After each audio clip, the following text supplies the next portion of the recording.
இது இந்த கேம் ஒரு பேய் கேமு.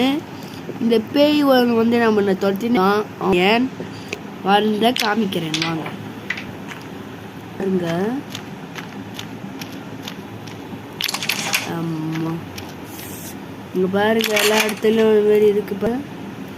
ஸ்கிரீன் எல்லாம் இருக்குங்களா பாத்தீங்களா? ஸ்கேரியான வீடுங்க. பேய் பங்களா மாதிரி இருக்கும். மொட்டை தலையன் மொட்டை தடிப்பான்.